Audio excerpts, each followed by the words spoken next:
Jangan lupa subscribe YouTube channel Metro TV News dan jangan lupa nyalakan notifikasinya.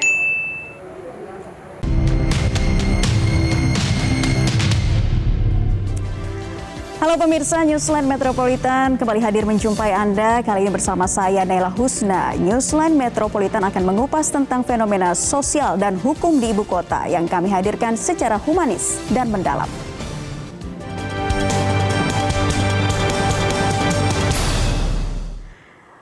Pemirsa, Newsline Metropolitan episode kali ini akan mengupas mengenai ancaman gelombang ketiga COVID-19 di ibu kota dan sekitarnya. Akibat banyak masyarakat yang telah abai terhadap protokol kesehatan seiring dengan pelonggaran PPKM.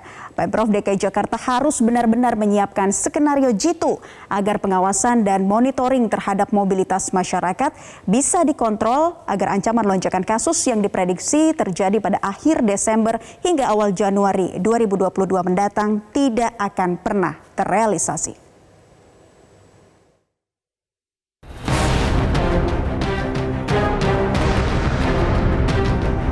Pelonggaran PPKM seiring dengan melandainya kasus COVID-19 di tanah air disambut antusias oleh rakyat Indonesia, tak terkecuali di ibu kota Jakarta. Menurunnya angka penularan COVID-19, positivity rate, dan tingkat keterisian rumah sakit menjadi bukti nyata dan alasan kuat pelonggaran PPKM di ibu kota dan sekitarnya.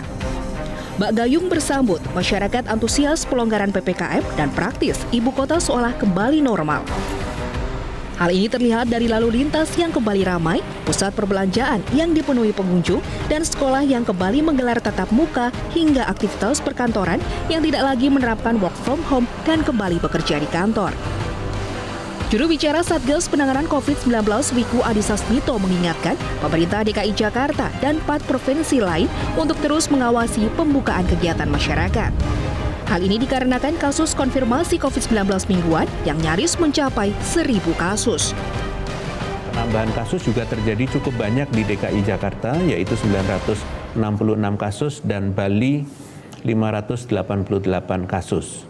Untuk itu, dimohon kepada 5 provinsi ini, terutama provinsi yang masih mengalami penambahan kasus mingguan di atas 1.000 kasus, untuk terus mengawasi pembukaan kegiatan masyarakat di wilayahnya.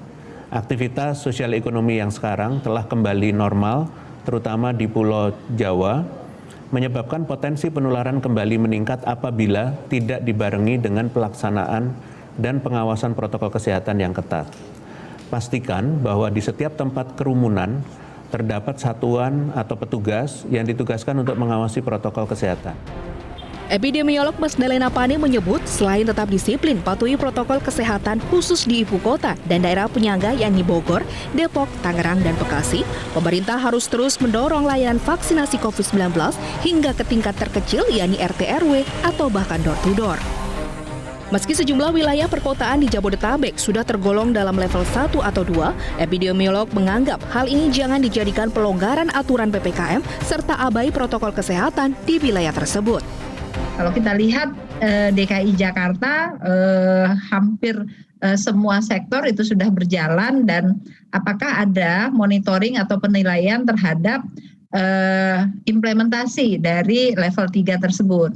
Ini yang kita sebutkan jangan sampai diputuskan level 3 tetapi rasa level 1. Artinya masyarakat udah nggak lagi memperhatikan tentang level-level tersebut ya. Sudah beraktivitas seperti biasa seperti sebelum pandemi, itu yang harus dilakukan. Menanggapi ancaman gelombang ketiga COVID-19, Pemprov DKI Jakarta mengaku telah proaktif melakukan deteksi dini dalam mengantisipasi gelombang 3 COVID-19 yang diprediksi terjadi pada bulan Desember 2021 hingga awal Januari 2022. Wakil Gubernur DKI Jakarta Ahmad Riza Patria menegaskan agar masyarakat tetap waspada dan hati-hati. Kita harus hati-hati ya, kita pernah naik, turun, pernah naik lagi sekarang, turun lagi. Sekarang mulai ada pelonggaran, semakin longgar seperti yang saya sampaikan. Adanya pelonggaran berpotensi orang keluar rumah semakin banyak, potensi interaksi semakin tinggi, potensi kerumunan semakin banyak, dan pada akhirnya potensi penyebaran juga bisa semakin tinggi. Untuk itu kami minta harus lebih hati-hati, lebih waspada. Justru di masa semakin adanya peningkatan pelonggaran harus lebih hati-hati. Logikanya sederhana ya, mari kita tetap berada di rumah sebagai tempat terbaik, gunakan protokol kesehatan secara bijak, patuh dan disiplin. Sementara itu, Menteri Kesehatan Budi Gunadi Sadikin mengklaim telah menyiapkan sejumlah strategi guna mengantisipasi lonjakan kasus COVID-19 gelombang ketiga yang diprediksi terjadi pada akhir tahun 2021. Salah satu di antaranya adalah dengan mengontrol aktivitas masyarakat selama perayaan Hari Natal dan Tahun Baru. Menkes mengimbau seluruh pihak bisa bekerja sama untuk mengurangi mobilitas agar tidak terjadi lonjakan kasus COVID-19. Mudah-mudahan kita berdoa bersama nggak ada lagi gelombang berikutnya, karena kita tahu gelombang berikutnya itu terjadi sesudah Hari Raya Keagamaan Besar. Jadi Hari Raya Keagamaan Besar itu akan terjadi lagi di Desember. Kalau kita bisa memastikan Desember ini kita kontrol dengan baik, sehingga Januari, Februari kita berhasil aman, nah insya Allah artinya ke depannya kita bisa hidup bersama dengan virus ini. Sehingga tahun depan keinginan Bapak Presiden mengubah pandemi jadi endemi bisa. Jadi tugas kita Bapak Ibu, pertaruhan kita adalah bagaimana di Natal sama Tahun Baru kita bisa mengendalikan agar tidak lagi terjadi lonjakan mobilitas yang luar biasa yang nanti akan mengakibatkan lonjakan dari kasus. Belajar dari gelombang pertama dan kedua kasus COVID-19 pada bulan Januari dan Juni-Juli lalu, lonjakan kasus COVID-19 disebabkan oleh faktor internal dan bukan karena naiknya kasus global atau datang dari negara-negara lain. Beberapa faktor internal penyebab kenaikan kasus dan penyebaran corona terbukti akibat meningkatnya mobilitas dalam negeri dan aktivitas sosial masyarakat yang terjadi secara bersamaan, serta sikap abai masyarakat terhadap protokol kesehatan. Berkaca dari negara-negara yang kembali mengalami lonjakan kasus COVID-19, Jakarta sebagai ibu kota harus memiliki skenario yang lebih jitu guna menghindari potensi terjadinya gelombang ketiga COVID-19. Meski sejumlah pakar memprediksi skenario terburuk penambahan COVID-19 harian pada gelombang 3 hanya sebanyak 50.000 kasus, tak sebesar pada gelombang 2 yang mencapai 400.000 kasus per hari. Ingat, jangan kalah lawan corona. Dari Jakarta, Tim Liputan, Metro TV.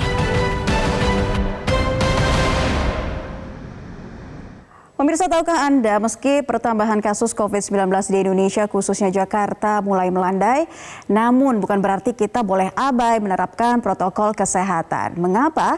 Karena justru di saat angka pertambahan kasus melandai, kita harus waspada. Mari kita lihat bagaimana kasus COVID-19 saat ini, pemirsa, dalam infografis berikut ini. Kita tayangkan untuk Anda di mana secara nasional kasus COVID di Indonesia ini sebetulnya sangat baik.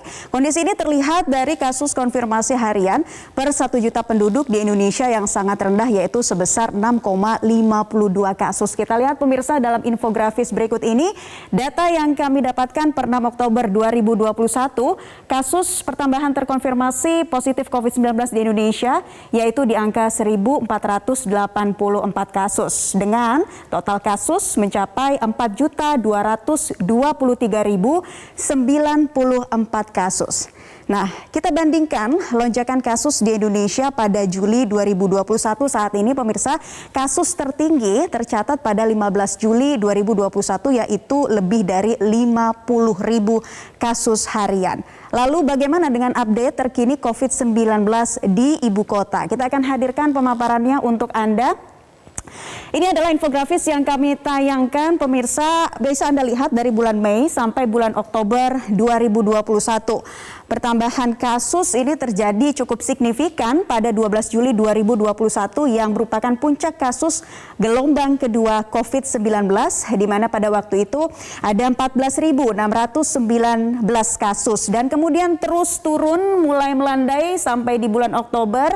Kita lihat pertambahan kasus COVID-19 di sini mulai stabil dari angka 100 hingga 200 kasus sampai dengan 6 Oktober 2021. Bahkan pada tanggal 5 Oktober kita mendapati di sini ada kasus yang paling rendah, pertambahan kasus DKI Jakarta hanya 72 kasus saja. Data dari Satgas COVID-19 melaporkan penurunan angka COVID-19 di DKI Jakarta 78 kali lebih rendah dari puncak gelombang kedua. Nah, lalu bagaimana dengan tren BOR data pasien di RSDC Wisma Atlet? Kita akan lihat dalam infografis selanjutnya, pemirsa.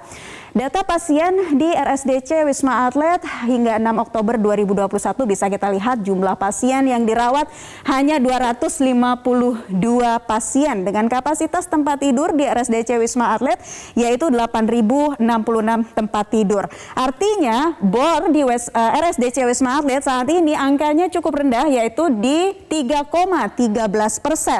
Kita bandingkan BOR Wisma Atlet yang sempat mencapai 92% pada 15 Juli 2021 lalu. Tentunya dengan tren penurunan kasus ini pemerintah memberikan sejumlah pelonggaran untuk kegiatan masyarakat. Nah, apa saja sejumlah pelonggaran yang diberikan pemerintah kita akan lihat dalam infografis berikutnya, pemirsa. Ini dia pelonggaran kegiatan masyarakat, terutama terkait dengan WFO atau Work from Office. Bisa kita lihat di sini dari sektor esensial 50% sudah dibolehkan work from office, sementara untuk sektor non-esensial 25% dan sektor kritikal 100%. Bagaimana dengan mal dan juga pusat perbelanjaan? Untuk mal, ada 50% kapasitas yang diperbolehkan dan juga anak-anak di bawah usia 12 tahun sudah diperbolehkan juga masuk ke pusat perbelanjaan. Namun jamnya juga dilonggarkan, yang sebelumnya pukul 8 selama PPKM level 3 dilonggarkan menjadi pukul 21 waktu Indonesia Barat. Nah, apakah dengan pelonggaran kegiatan masyarakat ini berdampak juga kepada mobilitas masyarakat? Ya, bisa kita lihat di jalan-jalan di ibu kota sudah mulai macet sekarang karena makin tingginya aktivitas masyarakat. Masyarakat juga sudah mulai abai dengan protokol kesehatan seperti sering melepas masker di ruang publik, kemudian juga tidak menerapkan jaga jarak. Lalu kita akan lihat lagi apa saja fakta yang terjadi di lapangan. Kita akan melihat pernyataan dari Menteri Kesehatan Budi Gunadi Sadikin dalam infografis berikutnya. Di sini Menkes mengutip bahwa kami kaget juga ada orang yang sakit masih nyelonong masuk mal. Masuk toko, kerja pabrik, pergudangan, ada 1000-an orang yang dengan demikian kita perbaiki. Catatan yang dikeluarkan oleh Menteri Kesehatan Budi Gunadi Sadikin mendapati bahwa ada 9.855 orang yang positif COVID-19 ternyata masih keluyuran di ruang publik. Ya, pemirsa, meningkatnya penurunan kasus seharusnya diimbangi dengan kewaspadaan karena gelombang 3 COVID-19 masih sangat mungkin terjadi. Kita simak pernyataan dalam infografis berikut ini dari epidemiolog Diki Budiman yang merupakan epidemiolog dari Griffith University yang menyatakan sebetulnya potensi gelombang ketiga ini terjadi atas kombinasi mobilitas vaksinasi yang belum kuat, kemudian pelonggaran dan juga potensi selain varian Delta ada juga varian lain. Ini yang akan membuat gelombang ketiga hampir sulit untuk dihindari. Dan tentunya jangan sampai ini mengingatkan kita kepada kasus-kasus sebelumnya, pemirsa. Terkait dengan, kita lihat di informasi grafis berikutnya, ini ada sejumlah negara. Ya, ada sejumlah negara yang saat ini tengah menghadapi gelombang ketiga COVID-19, yaitu Singapura, Amerika, dan juga Inggris.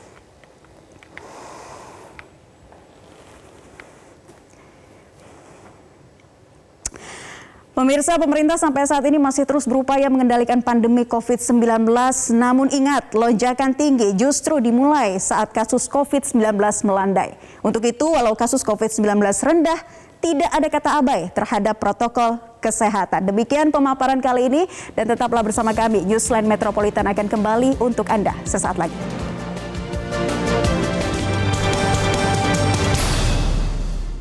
Nah, kembali bersama kami di Newsline Metropolitan. Pemirsa, jumlah kasus terpapar COVID-19 terus berkurang. Namun tim tenaga kesehatan di RSDC Wisma Atlet terus berjaga. Di balik itu, kegiatan masyarakat di luar sudah kembali normal. Tempat kerja, mal, kafe mulai ramai pengunjung. Bahkan tidak sedikit warga yang mulai abai protokol kesehatan. Apa harapan dan pesan dari para pejuang garda terdepan penanganan COVID-19 di Wisma Atlet Jakarta? Berikut kita simak laporan rekan Ardi Lase dan juru kamera Agustin Lawrence. Permasalahan COVID-19 merupakan permasalahan yang terus kita hadapi hingga saat ini. Setiap harinya terus ada saja status atau kasus baru dari COVID-19 ini. Di balik itu, kegiatan masyarakat sudah kembali normal. Kami memantau perkantoran, mal, bahkan tempat belanja sudah kembali ramai oleh pengunjung. Dan apakah memang status dari COVID-19 sudah benar-benar turun? Dan bagaimana dengan rumah sakit yang menangani khusus penanganan COVID-19? Kondisi di Wisma Atlet sampai siang hari ini jumlah pasiennya ada 245, bornya 3,1%. Jadi ini sudah turun banyak sekali dari pernah kita merawat di 7.176. Tenaga medis yang ada saat ini ada sekitar 2.300-an dan sementara tenaga medis tetap di standby-kan di Wisma Atlet ini sampai sesuai dengan arahan pimpinan. Selanjutnya sebagian tenaga medis diperbantukan untuk serbuan vaksin di seluruh wilayah Indonesia. Itu semuanya memang sesuai dengan arahan pimpinan semuanya. Dan tower sekarang yang ada ini yang digunakan adalah tower 4 dan tower 6 saja. Tower 5 dan tower 7 sementara bukan ditutup tapi tetap di standby-kan. Memang tenaga kesehatan kita tidak ada pengurangan sama sekali. Tetap tenaga kesehatan standby sampai hari ini ada 2.300-an tenaga kesehatan yang tetap di standby-kan dan membantu kegiatan vaksinasi, serbuan vaksinasi di wilayah Indonesia. Dan tetap buka ya Pak? Tetap buka dan kita tetap melaksanakan pengobatan atau penanganan medis untuk mereka-mereka yang di Wisma Atlet ini, Wisma Atlet Kemayoran yang dinyatakan PCR-nya positif. Jadi Wisma Atlet ini tetap standby, termasuk standby personil dan standby logistik. Logistik yang ada saat ini masih siap untuk 5 bulan ke depan. Jadi kita baik personil maupun logistik kita standby-kan kalau nanti ada pelonjakan, mudah-mudahan tidak ada. Dan ini tergantung dari garda terdepan untuk COVID ini adalah sebetulnya masyarakat. Jadi kalau masyarakatnya abai dengan prokes naik, tapi kalau masyarakatnya betul-betul prokes dilaksanakan dengan baik, 3M, mencuci tangan, menjaga jarak, dan memakai masker. Dan pemerintah punya tindakan yaitu 3T, tracing, testing, dan treatment. Jadi masing-masing punya kegiatan masing-masing. Kegiatan di hulu terutama. Jadi kalau Wisma Atlet ini kan hilir. Jadi kalau di hulunya kegiatannya bagus, 3M-nya bagus, 3T-nya bagus, insya Allah di hilirnya pasien menurun sama sekali. Berkurangnya pasien terpapar COVID-19 yang dirawat di Rumah Sakit Darurat Wisma Atlet ini tidak terlepas dari perjuangan tim tenaga kesehatan. Seperti kita ketahui bahwa lonjakan tertinggi yaitu terjadi pada bulan Juli 2021 yang lalu. Namun tim tenaga kesehatan berjuang membantu para pasien untuk sembuh dari paparan COVID-19. Dan untuk mengetahui cerita di balik dari perjuangan tim tenaga kesehatan, sekarang saya sudah bersama salah satu tenaga kesehatan yang menjaga di Wisma Atlet ini, Pak Wahyudin. Pak, gimana kabarnya Pak, sehat? Alhamdulillah sehat. Ya, Pak, bisa dijelaskan Pak, tadi berdasarkan informasi yang kami dapat bahwa jumlah yang dirawat di Wisma Atlet ini saat ini sudah sangat menurun. Sekarang kegiatannya apa Pak di sini Pak?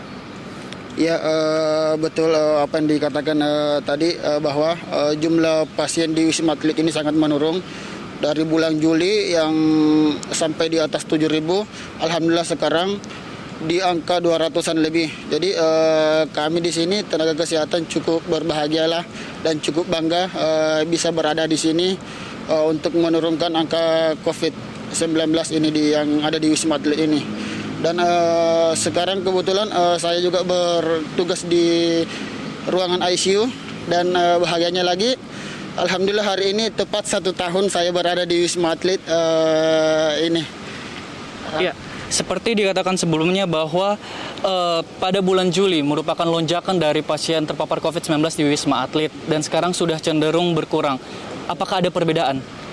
Kalau dibilang masalah perbedaan ya tenaga kita sih nggak terlalu bagaimana seperti kemarin. Kalau kemarin waktu pasien di atas 7.000-an, kita memang betul-betul merasakan bahwa sangat-sangat kerja ekstra, capek yang sangat luar biasa yang kita rasakan.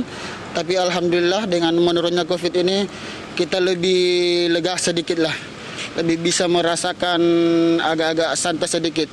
Tapi dengan santainya kita bersyukur dari Diklat itu kita sering mengadakan pelatihan-pelatihan. Jadi sambil belajar, kerja, pulang kerja ada waktu libur kita sisihkan untuk belajar bersama dengan teman-teman. Alhamdulillah, intinya ilmu kita lebih terupdate sedikit.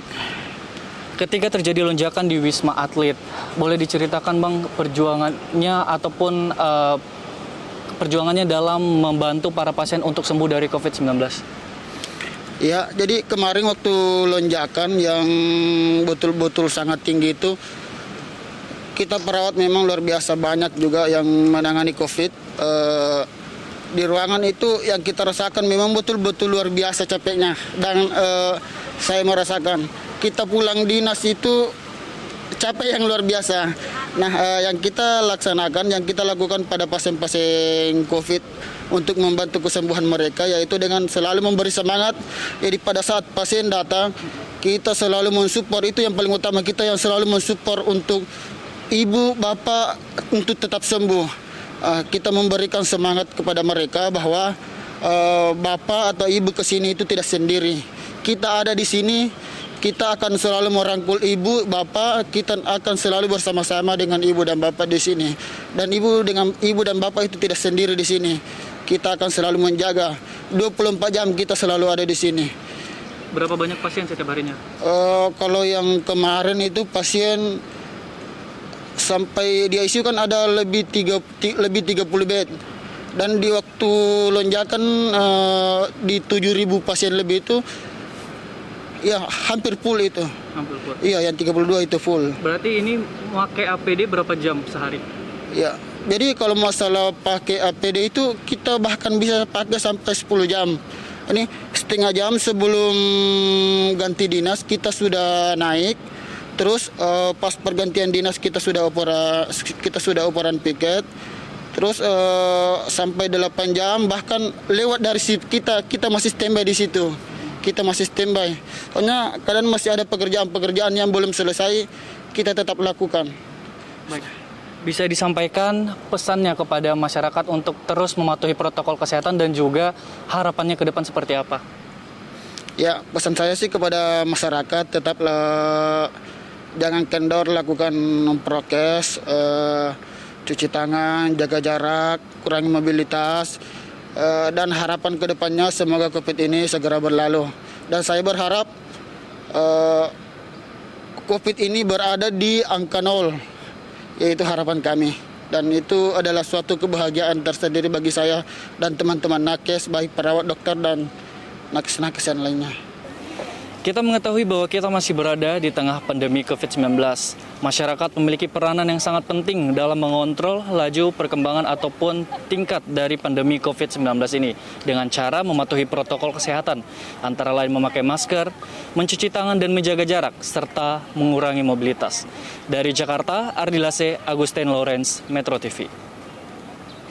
Demikian rangkaian Newsline Metropolitan kali ini dan tetaplah bersama kami usai Headline News pukul 16 waktu Indonesia Barat. Metro hari ini akan hadir bersama rekan Zakia Arfan. Saya Nela Husna, sampai jumpa.